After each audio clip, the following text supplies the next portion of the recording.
세상에 떠도는 기묘한 괴담들. 첫 번째 이야기. 퇴근길에 2층 집에서 항상 나에게 손을 흔드는 아저씨. 일을 마치고 남자는 언제나처럼 퇴근길을 걷고 있었다. 그러다 문득 시선을 느껴 어느 집의 2층을 봤다.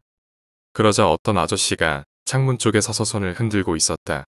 그것도 얼굴 가득 미소를 띄운 채 말이다. 왠지 불쾌했기 때문에 남자는 아저씨를 무시하고 집으로 돌아갔다. 그리고 다음 날 남자는 평소처럼 일을 마치고 집으로 돌아간다. 그리고 또 어제 그 집의 2층을 바라보니 아저씨는 역시 얼굴 가득 미소를 띄운 채 손을 흔들고 있었다. 불쾌했기 때문에 남자는 다시 그것을 무시해버렸다. 경비 아저씨의 이야기에 의하면 그 아저씨는 A씨라는 사람이라고 했다.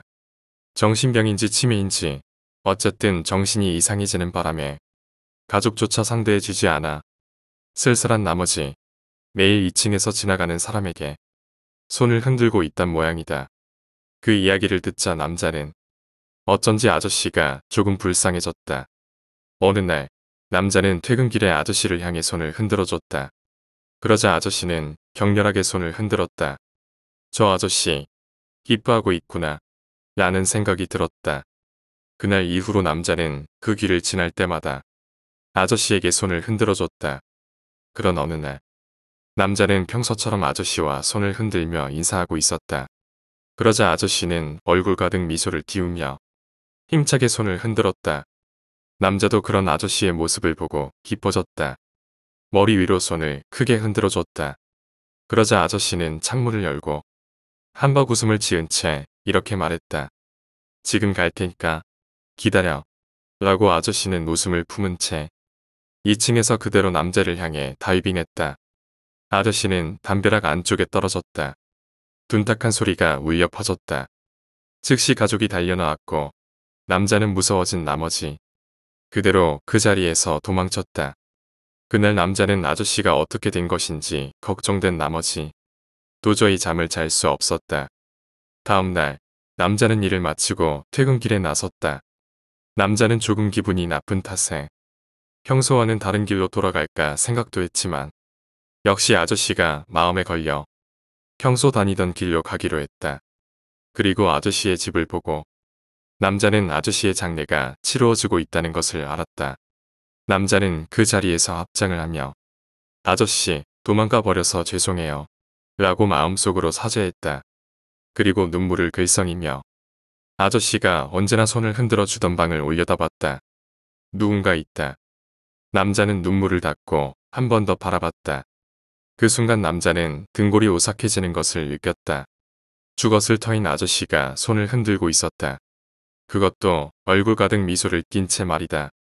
두 번째 이야기. 아버지. 내가 7살 정도였을 때 상당히 오래전 일이다. 우리 가족은 흔히 말하는 편모 가정이었다. 어머니는 예쁘고 상냥한 사람이었지만 항상 나를 피하는 것 같은 느낌이었다. 특히 아버지에 관한 일을 물어볼 때는 매우 화를 내곤 했다.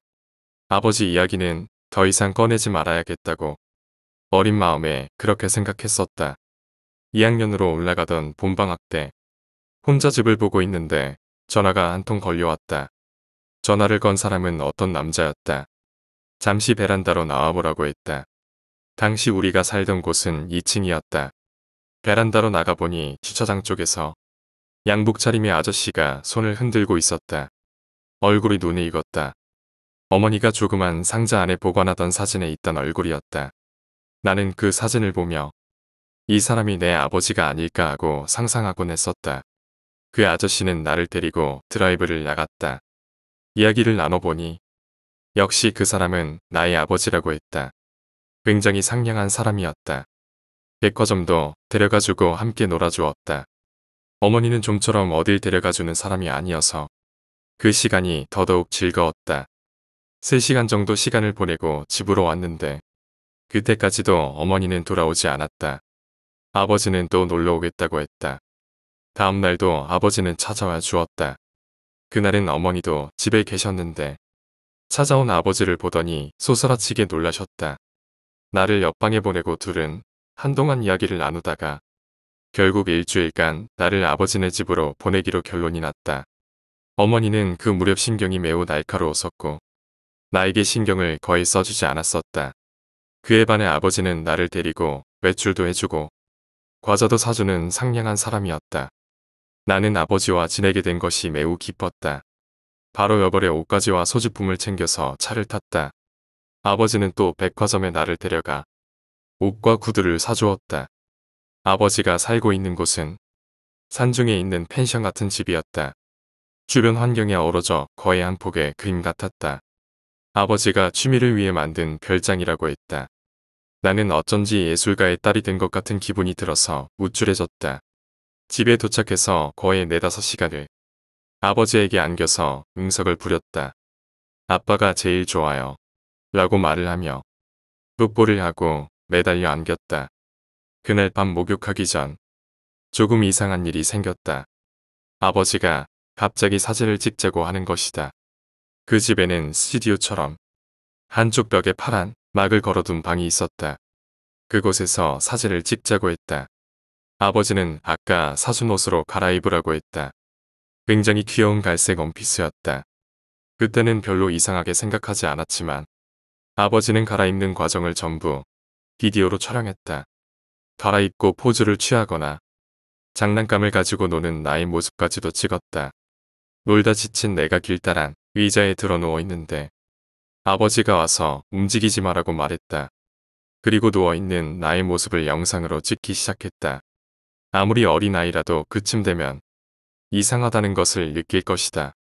하지만 나는 상냥한 아버지에게 미움받고 싶지 않아서 뒤풀이지 않고 그저 얌전히 시키는 대로 했다. 목욕물을 데우더니 아버지는 나에게 옷을 벗으라고 했다. 알몸으로 내가 먼저 목욕탕에 들어가 기다리고 있자 아버지도 뒤이어 들어왔다. 이상하게도 아버지는 수영복 차림이었다. 목욕 의자에 앉혀놓고 아버지는 비누로 내 몸을 씻어주었다. 스폰지를 사용하는 게 아니라 맨손으로 어루만지듯 비누 거품을 바르듯이 문질렀다. 나는 말없이 그저 가만히 있었다. 점점 목욕의 범주를 벗어나는 행동이 계속되었다. 무섭기도 하고 호기심도 잃었다. 나는 아버지가 하는 대로 가만히 있었다. 다음 날부터는 더 노골적이 되었다. 아침 식사 후 아버지는 내가 블라우스와 속옷만 입게 했다. 나는 거의 반나체의 모습으로 시키는 대로 아침 햇빛이 내리자는 거실에서 뒹굴거리고 놀았다. 지금 돌이켜보면 패티시즘의 일종이었던 것 같다. 아버지는 카페트 위를 뒹굴거리는 내 모습을 쭉 비디오로 촬영했다. 놀다가 지치면 아버지는 나를 침대 위에 눕히고 여러 포즈를 취하게 한 뒤 또 사진을 찍었다. 포즈를 바꾸면서 몇 번이고 내 허벅지를 어루만졌다. 하지만 뽀뽀하거나 몸을 더듬기는 했어도 그 이상 무서운 짓은 하지 않았다. 그 덕분에 나도 안심하고 아빠가 하는 대로 내버려 두었다. 이상하다는 생각이 들기는 했지만 의사놀이 비슷한 거라고 생각했었다. 하지만 그 당시 나는 그저 어린아이였고 아버지는 상냥했고 어머니와 다르게 나를 사랑해주는 것 같은 느낌이 들었기 때문에 아버지가 하는 대로 얌전히 있었다. 거의 일주일이 다 갈 무렵에는 말하지 못할 정도의 접촉이 있었다. 약속대로 일주일이 지난 후 아버지는 나를 집으로 돌려보내 주었다. 내가 돌아오자마자 우리는 고급 아파트로 이사를 갔다. 넉넉하지 못한 우리가 갑자기 어떻게 이렇게 좋은 곳에서 살 수 있게 된 것인지 의문이었지만 어머니는 아무것도 말씀해주지 않으셨다. 그 후에도 나는 아버지를 또 만나고 싶어 어머니를 졸랐다. 하지만 어머니는 아버지의 연락처를 알려주지 않았다. 아마 걸려오는 전화도 끊어버렸던 것 같다. 아버지를 만나게 되는 일은 2번 다시 없었다. 끈질기게 조르는 나에게 어머니가 마지못해 설명해 주신 것은 그 일주일이 어머니와 아버지의 일종의 거래였다는 것이다. 일주일 동안 나와 지낼 수 있게 해준다면 아버지가 재산의 일부를 양도하는 것이 거래 조건이었다고 한다. 나는 물론 아버지와 지내는 시간 동안 있었던 일을 아무에게도 말하지 않았다. 어머니도 내가 이런 일까지 겪었으리라고는 생각하지 못하시는 것 같다. 어른이 된 나는 아버지를 찾아 수소문하고 있다. 어릴 때 나를 가지고 놀았던 아버지는 당연히 벌을 받아야겠지. 3번째 이야기. 꿈. 친한 친구가 고등학교 때 겪은 일입니다. 친구는 할머니를 모시고 살았는데 할머니께서는 가족 중에서 손녀를 가장 귀여워하셨다고 합니다. 하지만 친구는 할머니의 관심이 조금 부담스러웠고 시간이 지날수록 할머니를 약간 멀리하기 시작했습니다. 그러던 어느 날 할머니의 지병이 악화되셨고 병상에 누워 하루하루를 보내셨습니다. 손쓸도리가 없다는 의사의 말에 따라 가족들은 할머니의 임종을 점점 준비하고 있었습니다. 어느 날 할머니께선 일어나자마자 손녀를 계속 찾으셨는데 당시 핸드폰 전원이 꺼져 있어 친구는 연락을 못 받았습니다. 할머니께선 애타게 손녀의 이름을 부르시며 결국 돌아가셨다고 합니다. 친구는 할머니의 임종을 지켜드리지 못했다는 사실이 너무 부끄럽고 안타까웠습니다. 그날부터 자책감에 잠을 못 이루는 날이 계속되었는데 어느 날부터 꿈에서 할머니께서 나타나 너도 데려가야지, 보고 싶구나 하시며 목을 조르시더랍니다.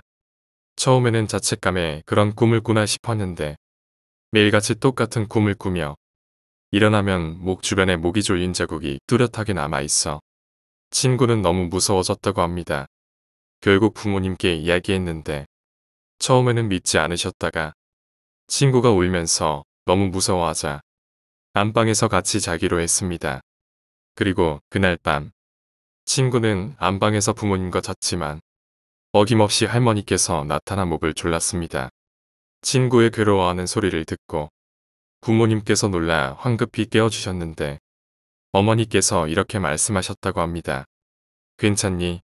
왜 갑자기 자다가 목을 조르니? 꿈에서 할머니께서 목을 졸랐다고 생각했지만 사실은 자신도 모르게 스스로 목을 조르고 있었던 것입니다. 네 번째 이야기, 구치소. 군복무 시절 들은 이야기입니다. 제가 근무했던 곳은 구치소입니다. 구치소 안에는 여러 곳이 있는데 처음에는 무조건 가동의 1층 근무입니다. 구치소 근무가 원래 그렇지만 가동 1층의 근무 역시 계속 서 있는 것 외에는 할 수 있는 일이 없습니다. 수용자 탈옥이 생각만큼 쉽게 일어나는 일이 아니기에 가끔 고참들이 지나가며 괴롭히는 것 말고는 정말 심심한 곳입니다. 하지만 그런 곳에도 전해오는 기묘한 이야기가 있습니다. 어느 날 고참이 처음 들어와서 1층 야간 근무를 서고 있었을 때였다고 합니다. 야간 근무를 선 지 얼마 안 돼서 긴장하며 서 있는데 어디선가 흐느끼는 소리가 들렸다고 합니다. 고참은 누군가 지나가주길 바랬지만 그날따라 지나가는 사람도 없었고 교대 시간도 멀었다고 합니다. 점점 흐느끼는 소리는 또렷해졌고 참을 수 없게 된 고참은 결국 소리의 근원지로 생각되는 지하 1층으로 내려갔습니다. 아무도 없는 지하 1층. 흐느끼는 울음소리는 점점 가까워지고 지하 1층의 문에 있는 창살로 어두컴컴한 지하를 쳐다봤는데 순간 고참은 놀라 쓰러질 뻔했답니다. 흰 옷을 입은 여자가 피트성이의 아이를 안고 서럽게 울고 있었는데 고참이 쳐다보는 순간 눈이 딱 마주친 것이었습니다. 고참은 정말 혼비백산에서 1층까지 단숨에 뛰어왔는데 덜덜 떨면서 다른 근무자를 찾았지만 아무도 지나가지 않았다고 합니다. 사람이 있을 만한 곳으로 가자니 근무지 무단 이탈로 징계받을 것 같아 벌벌 떨며 누군가를 기다렸다고 합니다. 혹시라도 여자가 쫓아오지 않을까 긴장하고 있는데 어느새 고참 옆에 직원 한 분이 와 있었답니다. 너무 긴장한 나머지 직원의 얼굴을 보고 넘어졌고 직원은 왜 그러냐고 물었습니다. 아무래도 밑에 누군가 있는 것 같습니다. 너무 무서워서 근무를 못하겠으니 보안과의 말씀 부탁드립니다. 이렇게 고참은 사정했고 직원은 알았다며 다른 곳을 향했습니다. 고참은 곧 사람들이 오겠지 하며 나름대로 안심하고 있었는데 시간이 흘러도 아무도 오지 않았답니다. 결국 시간이 많이 흘러 교대 시간이 왔습니다. 특이사항이 없냐는 질문에 소대장에게 자초지종을 설명했는데 소대장이 놀라며 직원의 생김새와 옷차림을 묻고는 이렇게 말했다고 합니다. 아무래도 그 직원은 1년 전에 자살한 과장님 같다. 들리는 소문에는 여전히 나타난다고 합니다. 5번째 이야기, 학교의 창고. 제가 다니던 중학교는 오래전에 지어진 곳이라 체육관이 없어서 운동장 뒤에 작은 체육창고가 있었습니다. 그중 한 채는 배구부의 라커룸으로 사용되었지만 뚜렷한 실적이 없어 폐부되면서 자물쇠로 잠겨 있었습니다. 그런데 배구부였던 선배가 말하길 전에 배구부원들도 그 라커룸에 들어가길 꺼렸다고 합니다. 창문도 없는 밀폐된 공간인데도 누군가 훔쳐보는 느낌이 나서 라커룸에 귀신이나 괴인이 숨어 있다는 소문이 돌았다고 합니다. 그런 이야기를 듣고 나니 왠지 호기심이 생겼습니다. 점심시간에 친구들과 폐쇄된 체육창고로 왔습니다. 문은 자물쇠로 튼튼히 잠겨 있었습니다. 저는 장난삼아 그 철문을 두드렸습니다. 밀폐된 빈 공간이어서 메아리치듯 창고 안에서 똑똑하는 노크 소리가 났습니다. 친구들은 재미있다는 듯이 계속 두드려보라고 재촉했고 이번엔 조금 힘을 실어서 문을 두드렸습니다. 역시나 노크가 끝나기 무섭게 똑똑하는 메아리 노크 소리가 났습니다. 지켜보던 친구가 흥미로웠는지 이번에는 자기가 해보겠다면서 저를 밀쳐내곤 문을 두드렸습니다. 이상하게도 아까까지 잘 들리던 메아리 노크가 들리지 않았습니다. 친구는 주먹으로 힘껏 문을 두드리고 발로 차보기도 했지만 끝내 메아리는 울리지 않았습니다. 한 명씩 돌아가며 문을 두드려봤지만 결국 아무도 그 메아리 소리를 내지 못했습니다. 이상한 생각이 든 아이들은 저를 떠밀며 다시 한번 문을 두드려보라고 했습니다. 겁은 났지만 용기를 내어서 다시 두드려 보았습니다. 다른 아이들이 할 땐 울리지 않던 메아리가 제가 하니 다시 들렸습니다. 모두들 놀라 도망친 건 당연한 일이었습니다. 그날 저녁 학교에서의 일을 들으신 외할머니께서 이렇게 말씀하셨습니다. 아무도 없는 방인 걸 알고 있는 이상 함부로 문을 두드리는 게 아니란다. 없던 곳에도 누군가가 생긴단다. 졸업 후 체육창고는 철거되고 그 자리에 체육관이 들어서서 이제는 찾아볼 수 없지만 아직도 그 노크 소리를 잊을 수 없습니다. 왜 저에게만 노크 소리가 들렸던 걸까요? 저는 창고 안에 있던 어떤 존재가 자신을 확인시켜주고 싶었던 거라고 생각합니다. 그 후로도 잠겨있는 문을 보면 으스스한 기분이 들곤 합니다. 6번째 이야기, 잠꼬대. 가족끼리 여행을 떠났을 때 여관 주변을 이리저리 돌아다니자 쓰레기 투성이에 파묻혀 버려져 있는 지장보살이 있었다. 딱히 우리가 청소해야 하는 것도 아니기에 그대로 지나갈 생각이었지만 4살짜리 아들이 갑자기 주변에 쓰레기를 줍기 시작했다. 나는 아들을 칭찬하고 같이 쓰레기를 주운 다음 여관으로 돌아왔다. 밤에 아들이 잠들자 나는 아내와 함께 둘이서 맥주를 마셨다. 그런데 아들이 잠꼬대로 나는 필요 없으니까 아빠한테 줄게 라고 말했다. 옛날 누군가에게 아이의 잠꼬대에는 대답하면 안 된다 라는 말을 들었기에 나는 말을 걸지 않고 무시한 채 잠에 들었다. 그런데 아침에 일어나 밥을 먹고 있을 때 아들이 이상한 말을 했다. 어젯밤에 지장보살님이 와서 눈을 준다고 말했는데 나는 필요 없으니까 아빠한테 준다고 말했어. 나는 어제 그 잠꼬대가 그거였나 싶어서 대수롭지 않게 넘겼다.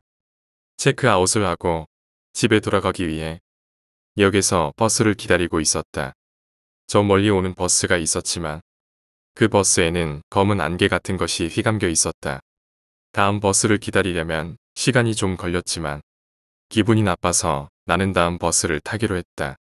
그리고 다음 버스를 타고 역까지 가면서 나는 놀라운 광경을 목격했다. 원래 탈 예정이었던 버스가 사고를 당해 경찰차와 구급차가 잔뜩 몰려와 있었던 것이다. 그리고 그날 밤 나는 다시 아들의 잠꼬대를 들었다. 그 눈은 소중히 하세요. 나는 지금도 이따금씩 차에 검은 안개가 끼는 것을 보곤 한다. 7번째 이야기, 학교의 연주실.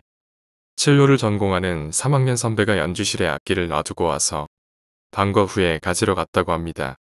연주실이란 소극장 같은 곳으로 오케스트라 연주가 목적이 아니라 독주가 목적이라 한눈에 보일 정도로 작은 곳입니다. 앞에는 5평 정도 되는 무대가 있고 무대엔 피아노 2대가 있습니다. 뒤에는 좌석이 있습니다. 여하튼 선배가 연주실에 도착해 문을 연 순간 피아노 소리가 들렸다고 합니다. 리스트의 라캄파넬라였습니다. 원래 파가니니가 바이올린 곡으로 작곡했지만 후에 리스트가 피아노 곡으로 편곡하여 유명해진 곡이죠. 상당한 실력이 있어야 가능한 곡이기도 합니다. 선배는 먼저 들어가서 연습하는 사람이 있었구나 하고 대수롭지 않게 생각했는데 연주실에 들어가니 피아노가 또 그쳤다고 합니다. 연주실엔 아무도 없었고 말이죠. 연주실 구조가 닫힌 구조라서 피아노를 치고 있었다면 도저히 숨을 데가 없는 곳입니다. 상당한 실력이어서 누군가 보려고 했는데 연주실을 살펴봐도 아무도 없었다고 합니다. 선배가 갑자기 소름이 끼쳐 내가 다른 곳에서 나는 소리를 잘못 들었겠지 생각하고 바로 나왔는데 문을 닫는 순간 바로 피아노 소리가 들렸다고 합니다. 아까 연주가 끊긴 부분부터 말입니다. 8번째 이야기, 방송시. 방송부에 속해 있는 국악과 3학년 선배가 겪은 일입니다. 국악실에 빈자리가 없어서 방송실에서 연습하고 있었답니다. 원래 규칙에는 안 되지만 3학년이라 방송부에서 아무도 터치할 수 없었기 때문입니다. 방해받는 걸 싫어해서 문까지 잠그고 연습 중이었는데 갑자기 핸드폰으로 문자가 왔다고 합니다. 핸드폰을 보니 사진이 전송되어 있었는데 사진에는 방금까지 연주하던 자신의 모습이 찍혀 있었다고 합니다. 선배는 누가 장난친 거야? 라고 생각했는데 자세히 보니 연주하는 모습을 머리 위에서 찍은 사진이었습니다. 방송실 천장에서 찍은 것처럼 말이죠. 하지만 방송실의 전창을 살펴봐도 아무것도 없었습니다. 9번째 이야기, 얼룩. 여름의 무더운 날이 계속되다가 장마철이 되니 갑자기 쌀쌀해졌습니다. 그날 밤에도 한 개의 여름용 이불을 끌어당겨 몸에 둘둘 말고 자고 있었습니다. 한참 잠에 취해서 허리까지 내려간 이불을 목까지 당겨 올렸습니다. 그런데 오른쪽 발에 뭔가가 걸려있는지 이불 한쪽이 올라오지 않았습니다. 좀 더 힘을 주어 확 당겨봤습니다. 어딘가에 단단히 걸린 듯 여전히 덮여지지 않는 이불이 이상하게 느껴져 벌떡 일어나 침대 끝을 봤습니다. 순간 저는 그만 숨이 막히는 공포에 비명도 지르지 못하고 기절했습니다. 침대 모서리에 검은 그림자가 쭈그리고 앉아 이불을 꽉 움켜쥐고 절 바라보며 흰 이를 활짝 드러내놓고 웃고 있었기 때문입니다. 얼마 후 이불은 버려졌습니다. 아무리 세탁해도 지워지지 않는 검은 얼룩 때문에 말이죠. 10번째 이야기, 놀이터. 비 오는 날이었습니다. 조별 활동으로 그 아파트에 사는 친구네 가게 되었는데 아파트 입구에서 놀이터를 지나가던 중 이상한 걸 보게 되었습니다. 철봉에 뭔가 걸려 있었습니다. 자세히 보니 철봉에 수갑이 걸려 있었습니다. 한쪽만 있고 다른 쪽은 없었습니다. 철봉과 같이 파란색 페인트로 칠해져 있었는데 문득 친구가 해준 이야기가 생각났습니다. 비 오는 날 그 아파트에서 살인사건이 있었다고 합니다. 당시 출동했던 경찰관 한 명이 범인을 검거했는데 경찰관도 부상을 당해 범인을 수갑으로 철봉에 잡아두고 지원을 요청하러 갔답니다. 그런데 지원을 요청하고 돌아오자 범인은 사라지고 없었다고 합니다. 피가 줄줄 흐르는 수갑만 남긴 채 말이죠. 얼마 후에 범인은 과다출혈로 죽은 채로 발견되었는데 이상하게도 오른손이 발견되지 않았습니다. 수갑에서 탈출할 때 잘라낸 오른손이 말이죠. 여하튼 철봉에 있는 수갑을 보니 이야기가 생각났고 실제로 있었던 일이라니 소름이 끼쳤습니다. 그리고 놀이터를 지나 아파트 현관에 들어서는 순간 문득 뒤를 보니 철봉 근처에 한 남자가 서 있었습니다. 비 오는 날 우산도 쓰지 않고 철봉을 응시하고 있었습니다. 나중에 들은 이야기지만 아파트 주민들은 아이들이 놀이터에서 노는 걸 꺼려했다고 합니다. 놀이터에서 손이 기어다닌다든지 죽은 범인이 다시 나타나 아이들을 쳐다본다든지 그런 기분 나쁜 소문이 돌았기 때문일까요? 혹시 그 아파트 놀이터의 철봉에서 수갑을 보신 다른 분이 계신지 궁금합니다. 제가 본 건 정말 죽은 범인이었을까요? 11번째 이야기, 여름날의 괴담. 무더운 여름의 어느 날이었습니다. 저희 집은 방이 2개인데 큰 방에선 저와 어머니가 자고 작은 방에선 언니가 자곤 했습니다. 그런데 여름이 되자 큰 방이 너무 더워서 바람이 잘 들어오는 작은 방에서 자기로 했습니다. 작은 방에서 자던 언니는 거실에서 자기로 했습니다. 그런데 작은 방에는 침대가 없어서 큰 방에 있는 침대를 옮겨야 했습니다. 여자 셋이서 큰 침대를 옮기려니 너무 힘들었습니다. 침대를 옮기고 나니 온몸이 피곤했고 그대로 잠이 들었습니다. 한참 자고 있는데 갑자기 눈이 떠졌습니다. 등 뒤에서 한기가 느껴져서 뒤를 돌아보니 어머니께서 등을 돌린 채 주무시고 계셨습니다. 저는 벽을 보고 자고 있었습니다. 그런데 어머니 뒤로 보이는 부엌에 누군가 서 있었습니다. 처음에는 언니라고 생각했는데 자세히 보니 언니가 아닌 낯선 사람이었습니다. 게다가 그 사람은 공중에 떠 있었습니다. 이윽고 천천히 저를 향해 다가오고 있었습니다. 저는 무서워져서 엄마를 불렀는데 엄마는 깨어나지 않았고 저는 공포에 질려 눈을 질끈 감으며 엄마를 안았습니다. 몇 초 후 눈을 뜨자 그 사람은 사라지고 없었습니다. 다행이다. 그렇게 안심한 순간 제가 아는 사람은 엄마가 아니었습니다. 엄마가 아닌 긴 머리의 여자를 안고 있었습니다. 어느새 바뀌어 버린 걸까요? 처음부터 엄마가 아니었을까요?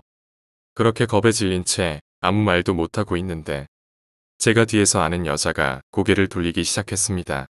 긴 머리에 가려져 있던 얼굴이 점점 보이기 시작했는데 얼굴이 온통 피투성이었습니다. 게다가 목만 돌아가 절 바라봤습니다. 이윽고 여자는 절 보고 웃었고 뭔가 말하려는 순간 엄마가 저를 깨우셨습니다. 저는 온 몸이 땀에 젖어 있었고 그대로 엄마에게 안겨서 울며 잠들었습니다. 다음 날 아침 저는 어제 밤에 있었던 일을 엄마와 언니한테 이야기했는데 엄마가 갑자기 표정이 굳어지며 숟가락을 떨어뜨렸습니다.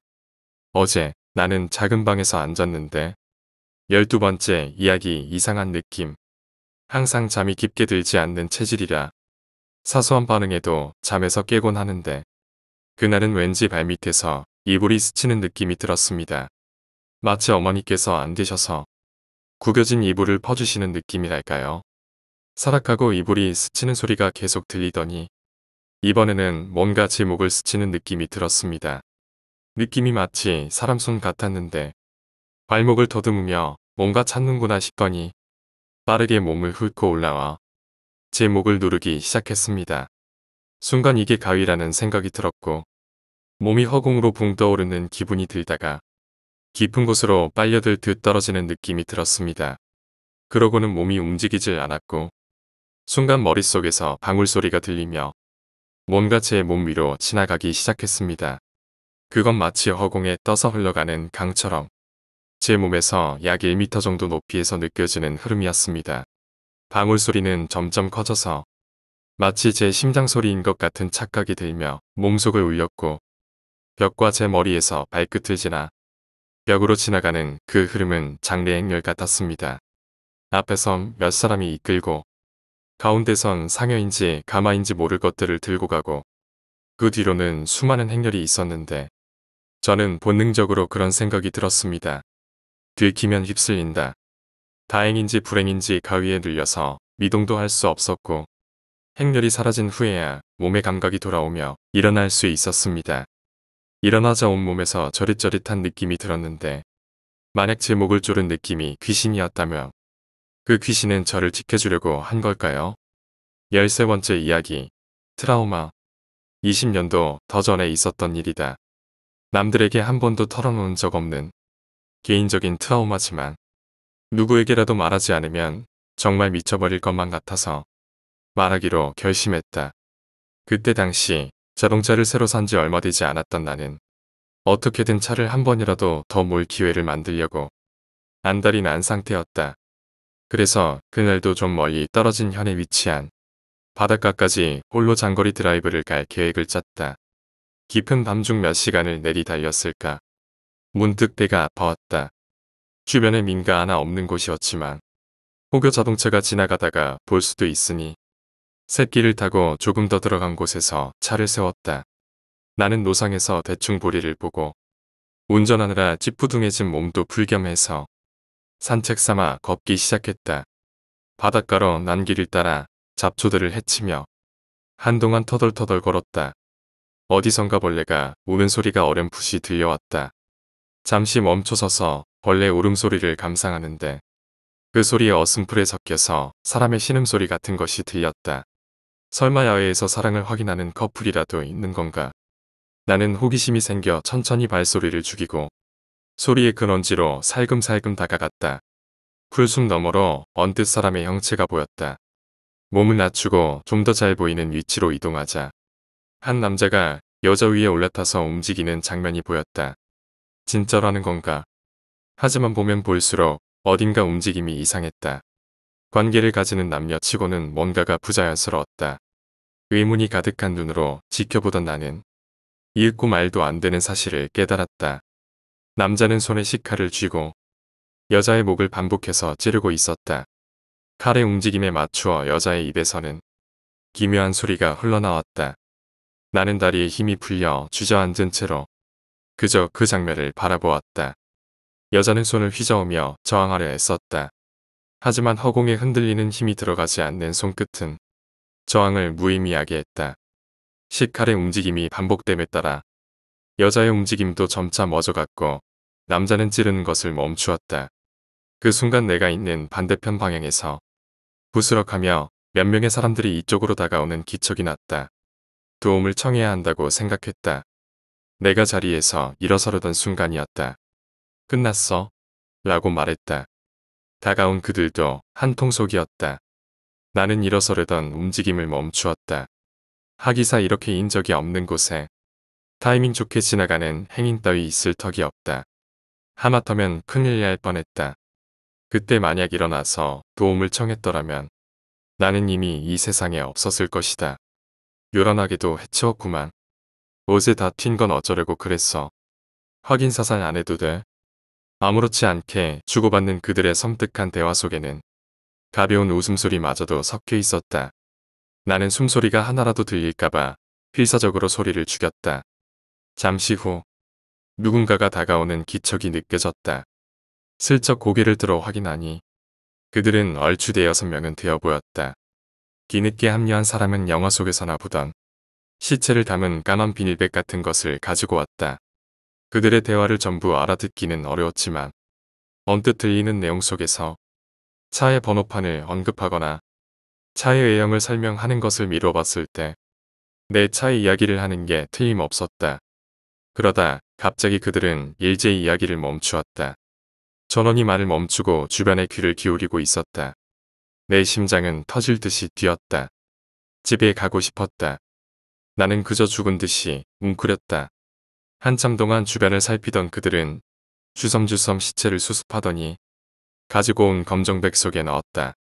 짚어 올라가는 소리와 물이 쏟아지는 소리가 들리더니 갑자기 불쾌한 오물 냄새가 강렬하게 퍼졌다. 슬쩍 고개를 들어보니 그들은 시체를 들고 다들 어디론가 이동하고 있었다. 나는 그들이 가고 난 후에도 숨소리 하나 새어나가지 않도록 가만히 있었다. 차가 몇 대 지나가는 소리가 들리더니 멀지 않은 곳에 멈췄다. 내 차가 있는 곳이다. 차문을 여닫는 소리가 들리는 순간 반사적으로 몸을 일으켰다. 나는 최대한 차를 세운 곳에서 멀어지고자 바다 방향으로 필사적으로 뛰었다. 좁디 좁은 백사장을 가로질러 또 다른 풀숲으로 뛰어들어가 몸을 납작하게 엎드렸다. 핸드폰이나 지갑을 전부 차 안에 두고 왔다. 그들이 만약 창문을 깨고 수색이라도 하면 내 개인정보를 다 알게 될 것이라는 생각을 하자 미칠 것만 같았다. 하지만 일단은 날이 밝을 때까지 움직이지 않기로 했다. 몇 시간이 흘렀을까? 주변이 밝아지기 시작하면서 낚시를 하려는 사람들이 하나둘 눈에 띄었지만 나는 아직 경계를 늦출 수가 없었다. 애완견과 산책하는 사람들이 백사장을 덮을 즈음 나는 혼잡을 틈타 산책하는 척 겨우 풀숲을 빠져나왔다. 한참 동안 백사장을 어슬렁대다가 슬그머니 차를 세워둔 곳으로 가보았다. 어제 본 살인 현장에는 물론 쳐다보는 신용도 하지 않았다. 내 차 뒤편에 빨간 차 한 대가 주차되어 있기는 했지만 어제 그 사람들 차는 아닌 것 같았다. 내 차 역시 딱히 깨지거나 부서진 곳 없이 멀쩡해 보였다. 아니, 그렇다고 생각했다. 그래도 만전을 기하고 싶던 나는 걷던 그대로 차를 세워둔 곳을 지나쳐 몇 킬로미터 떨어진 곳에 위치한 여관 지역까지 걸었다. 그곳에서 시간을 죽이다. 다시금 차에서 가까이 있는 해변으로 가서 수상한 인물이 있는지 확인하고 겨우 차에 올랐다. 시동을 걸고 긴급하게 출발시켜 맹렬한 스피드로 도망쳤다. 고속도로에 들어서고 나서야 마음이 놓였다. 나는 휴게소에 들려 물을 사 마셨다. 경찰에 연락을 할 것인가 고민이 되었지만 겁이 나서 용기가 나지 않았다. 고민에 빠져 차를 타러 돌아왔다가 나는 그것을 보고 말았다. 아까 탈 때는 몰랐는데 조수석 문에 30cm 정도의 길이로 칼로 긁은 듯한 자국이 남아 있었다. 그것을 본 나는 경찰에 신고하는 것을 포기했다. 집에는 무사히 도착했지만 그날 이후로 차는 일절 타지 않게 되어 그 차는 팔아버렸다. 몇 년 후에 전근하느라 먼 곳으로 이사했기 때문에 그 해변에 갈 일은 앞으로도 절대 없다. 14번째 이야기. 갑자기 찾아왔던 그녀. 3년 전에 맨션에서 자취하고 있었을 때 태어나서 처음으로 겪은 일이지만 아직 자취 생활이 익숙해지지 않아서 많이 불편할 때 옛 여자친구의 꿈을 꾸었다. 본가에서 생활하고 있을 때 2년 정도 사귀다가 헤어진 여친이었는데 어느 깊은 밤에 갑자기 문을 두드리길래 열어보니 예전의 여자친구였던 것이다. 나는 그게 참 충격적이었다. 어쨌든 안으로 들어오게 했다. 모처럼 만난 거라 밖에 나가서 밥이라도 한 끼 하자고 말하니까 집에서 먹고 싶다고 말하는 것이었다. 그리고 옛날에는 내가 좋아했던 오므라이스를 만들어준다고 말했다. 그래서 옛날처럼 오므라이스를 만들게 했다. 그녀가 오므라이스를 접시에 담았을 때 눈앞이 흐려지면서 기절하고 말았다. 아침에 일어나 보니 부엌에는 오므라이스가 2개 있었다. 그리고 그날 알게 된 사실이지만 그녀는 1년 전에 죽었고 게다가 그날이 기일이었던 모양이다. 그녀의 목까지 맛있게 먹었다. 이제 다음번에 만나면 내가 만들어주고 싶다.